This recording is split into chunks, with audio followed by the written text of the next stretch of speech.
Ipagpaumanhin ninyo kung sa gitna ng pagsasalita ko, ako'y hihinto, hihinga dahil sa bigat ng aking kalooban.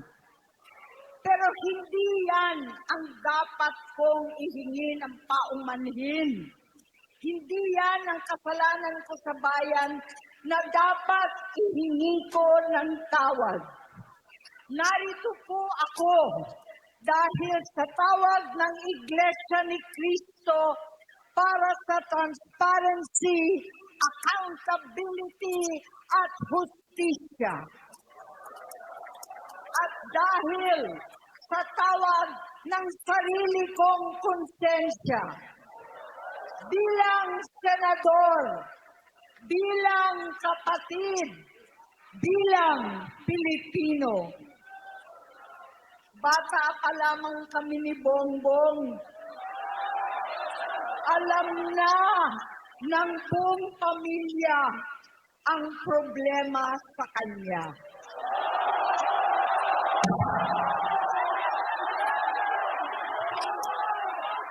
Sa totoo lang, mababasa naman ng lahat ang mga testimonya ng aking ama patungkol sa kanyang ugali at gawain. Noon, dahil may tatay pa kami, hindi ko pa siya responsibilidad.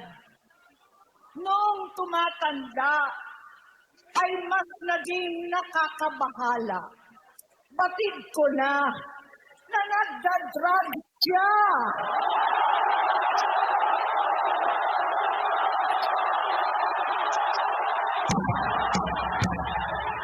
Naalaman ko at ng pamilya, naalaman ng pamilya, seryoso ito. Minsan, kami ng Presidential Guard at Metro Gompa ang naglilinis tuwing nagpa-party po sila.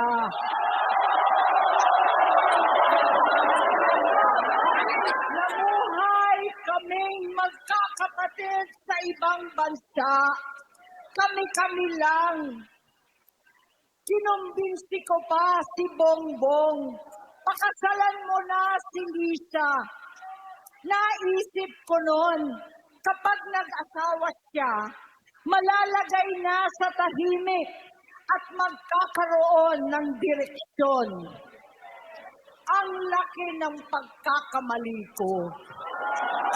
Mas lumala ang kanyang pagkalulong sa droga.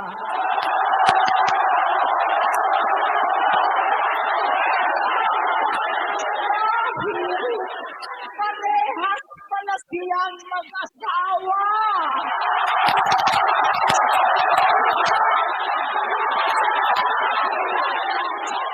Naging gobernador siya ng Ilocos. Alam ng mga tao doon na halos hindi siya pumapasok. Tuwing kukumprontahin ko siya, ay nagsasabi siyang magbabago na siya, aalisin na niya ang bisyo. Hanggang sa may nagsumbong na naman sa akin na sa paggising pa lang sa umaga, kasabay ng almusal, marijuana pala.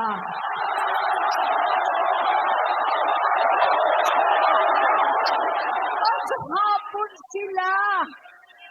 Lahat sila nagiinuman at gumagamit ng cocaine. Kasama ng asawa at barkada. Tulad ng ama ko, pinastigo ko ang mga barkada niya. Ang nasirang si Bong Dasa, si Edby Cruz, Inigo, Tony Boy, Sat Anton, alam po ninyo yan. Paano nagre-resign na sa takot ang mga pulis nila at staff dahil sa lumalalang bisyo. Inayos ko sila dahil gusto niyang ituwid ang buhay niya gusto niyang mag-vice presidente. Hindi siya pinalad at lalong nagkaroon ng oras para sa bisyo. Simula noon, naging malabo sa amin ang lahat. Kaysa mag-away, bigla na lamang lumayo ang loob namin sa isa't isa. Noong 2016, kasabay ng kampanya ni dating Pangulong Duterte laban sa droga, lumabas ang pangalan ni Bongbong sa listahan. Nakasama siya sa listahan ng mga celebrities, mga artista, Maricel Soriano at iba pa. Masinsinan kong kinausap si Pangulong Rodi. Halos manikluhod ako. Sinabi kong ayon sa kapulisan, dapat unahin, usigin ang mga pusher at saka na lamang sagipin ang mga user. Naligtas si Bongbong. Labis ang takot ko at pag-aalala. Kinausap ko siya at nagsabi siyang talagang siya ay nagbabago na. Muli at lagi, hindi ako nawalan ng pag-asa. Ako'y naniwala ulit. Mula noon na natatanggap ko na lang na balita tungkol sa kapatid ko ay regular na pagpapadoktor. Kaya kumalma naman ako. Inisip ko, totoo, dahil na-opera na ang tuhod niya sa gout. Siguro, totoo na ito. Hanggang nito, na lamang nalaman ko na tuloy ang paggamit niya sa mga party na garapalan naghakain ng droga. Pinagmamalaki pa ng mag-asawang kayang-kaya nila ang microdosing ng cocaine. Hati-hatiin daw para 4 na beses sa isang araw. Hindi mabibisto. Ang pampapadoktor, pinalabas nilang pag-stem cell.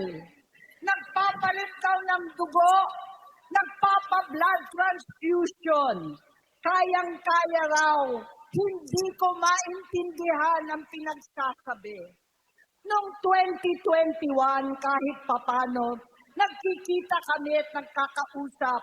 Sumumpa siya sa akin, talagang hinintunan niya. Naniwala ako kasi sabi niya gusto niyang tumakbo.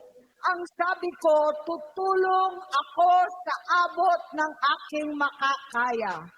Ipinakilala ko si Bongbong kay Inday. Naging magkatandem sila. Pagkatapos noon ay biglang hindi na niya ako ulit kilala. Kahit si Inday, nagtataka, bigla ako naitsapwera. Kahit ganon, nangampanya pa ako para sa kanya, kahit si Inday na lang ang aking nakakausap.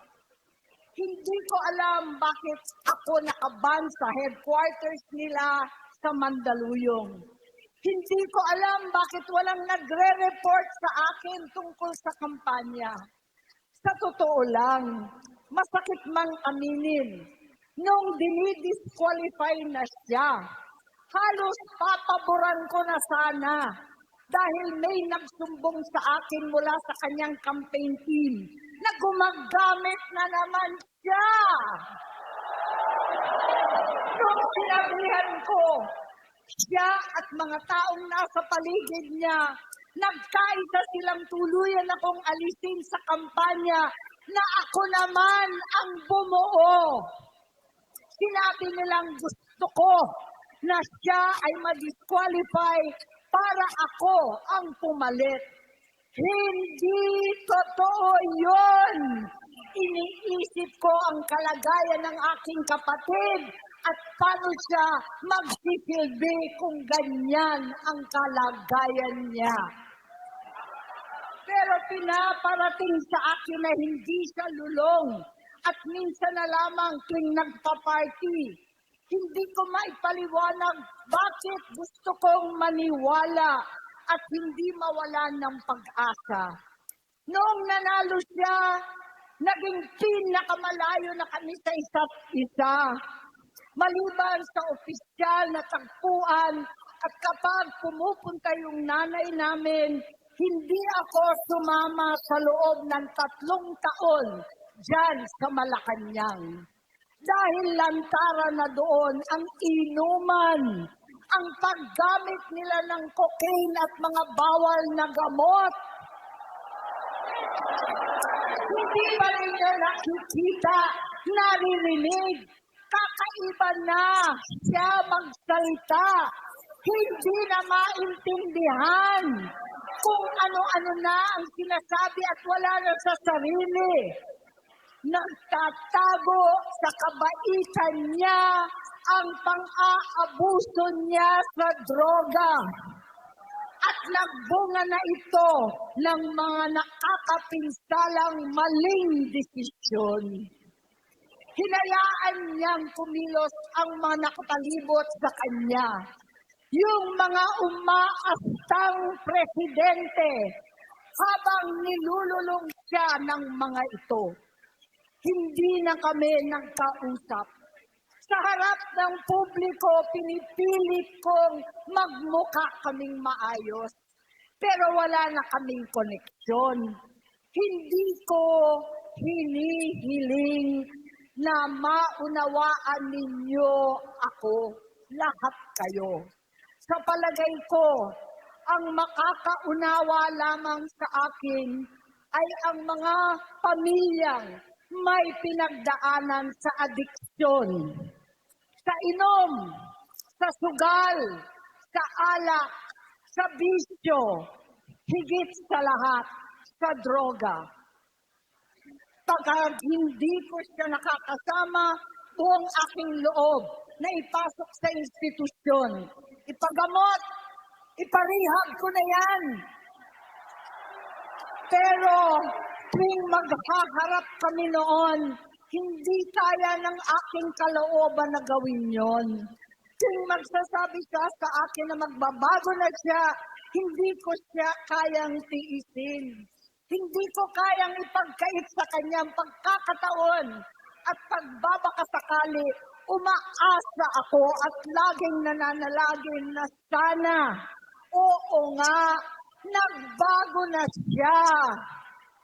Hanggang dumating ang 2024 at 2025, yung bisyo niya na ang dahilan ng pagbaha ng korupsyon, kawalang direksyon, at maling-maling mga desisyon.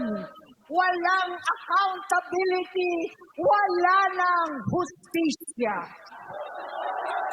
Hindi na niya alam ang nangyayari. Hindi na pinapaalam sa kanya ang mga pangyayari. Sinamantala ng mga ito ang paggamit niya ng droga. Kinangkam na nila ang kaban ng bayan habang ang mga dating tumatawag sa amin ng magnanakaw ay nakakita ng pagkakataon sirain ang lahat. Nagagamit na nila si Bongbong para sirain si Inday. Itinutulak pa nila si Bongbong at ang bayan sa bangin para umastang tagapagligtas. Mula sa pagtraidor at pagpapahamak kay VP Inday, sa confidential funds na kung tutuusin ng galing naman sa opisina ng Pangulo, hanggang sa pagpadukot sa dating Pangulong Duterte para itapo na lamang sa ibang bansa. Ang kabaitan ni Bongbong ay naging kalupitan. Garapalan ng pagtatakip sa kanya ng mga nasa Congress, sa Senado, mga miyembro ng kabinete. Kitang-kita na ng taong bayan, wala nang puwang ang kahihiyan. Para bang nauulit ang bangungot ng kasaysayan dinamas namin noon. 68 years old po ang tatay ko nung pinatalsik sa pwesto. 68 years old na rin si Bongbong ngayon. November 17 din, noong 2021, nung nakumbinsi ko si Inday na mag-vise kay Bongbong. November 18 po, bukas, ang ikatlong araw natin. 9 na taon na nakakaraan, saktong November 18 pa talaga, na pinalibing ni Pangulong Duterte ang tatay ko sa libingan ng mga bayani.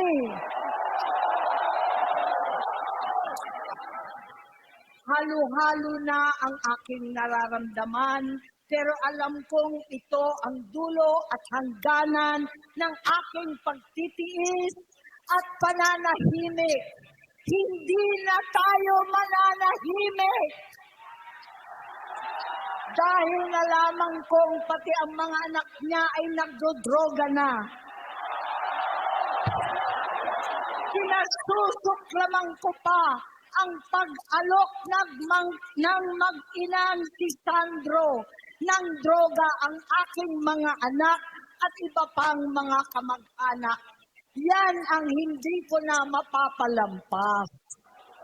Sa loob ng halos 4 na dekada, wala akong ibang pinangarap kundi maipakita sa sambayanan na hindi kami masamang tao.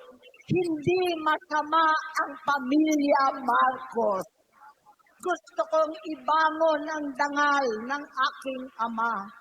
Sa pamamagitan na nagpagtatrabaho para sa bayan, sinikap kong maging mabuting gobernador, kinatawan, senador.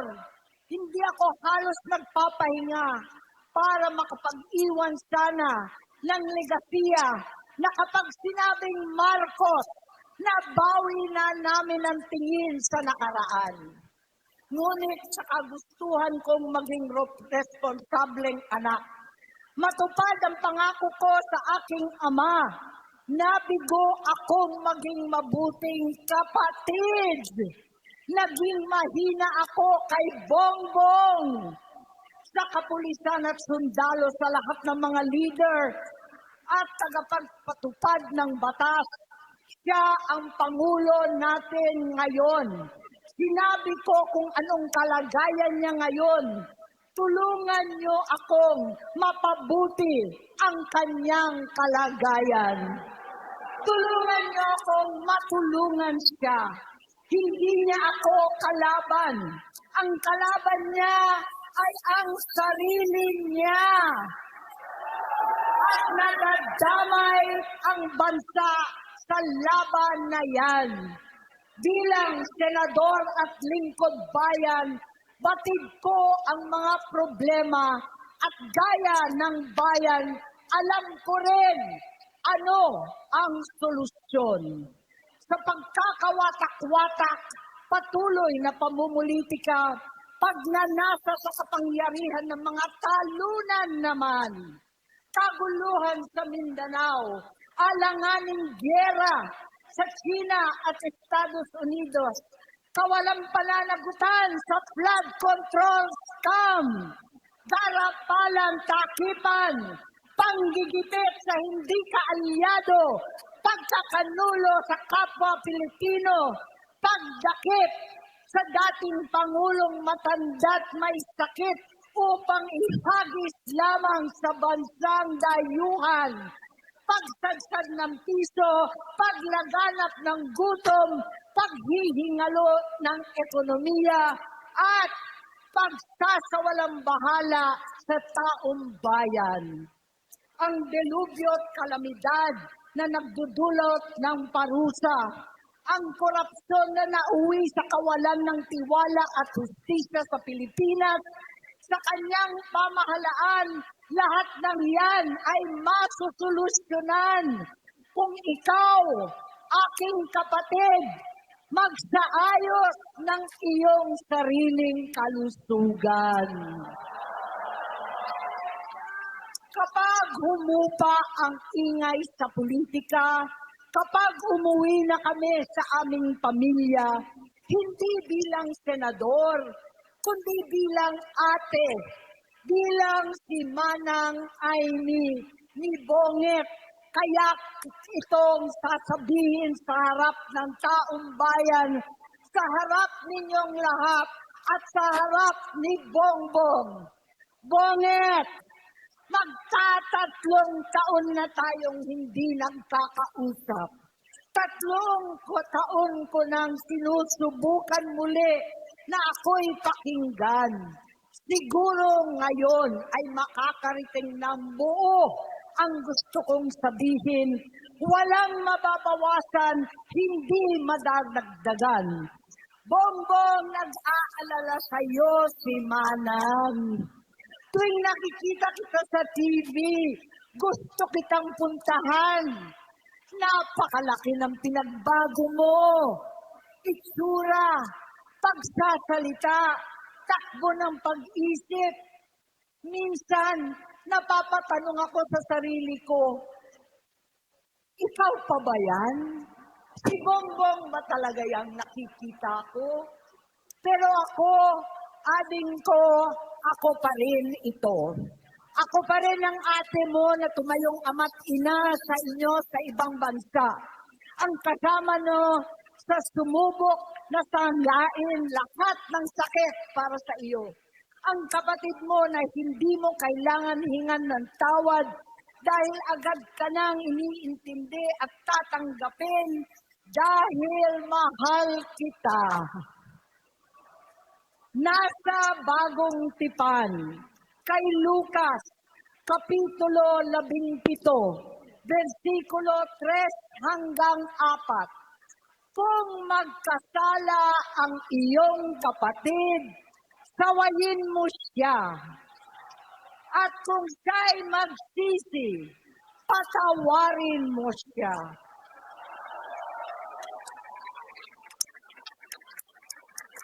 Tama na, ading ko. Tapusin mo na ang paghihirap mo at ng bayan. Gaya noong umalis tayo sa palasyo, kaya ko pa rin hawakan ang iyong kamay. Huwag kang matakot. Malaki na ang dulot sa iyo ng droga. Sinisisi ko ang sarili ko dahil hindi ako nakinig sa mga sumbong. Hindi ako nakialam. Hindi ako maniwala. Pero hindi pa huli ang lahat. Tama na, ading ko. Magpahinga na tayo. Umuwi na tayo. Magpagamot, magpagaling at nangangako ako. Hindi ako malilingat. Hindi ako magkukulang.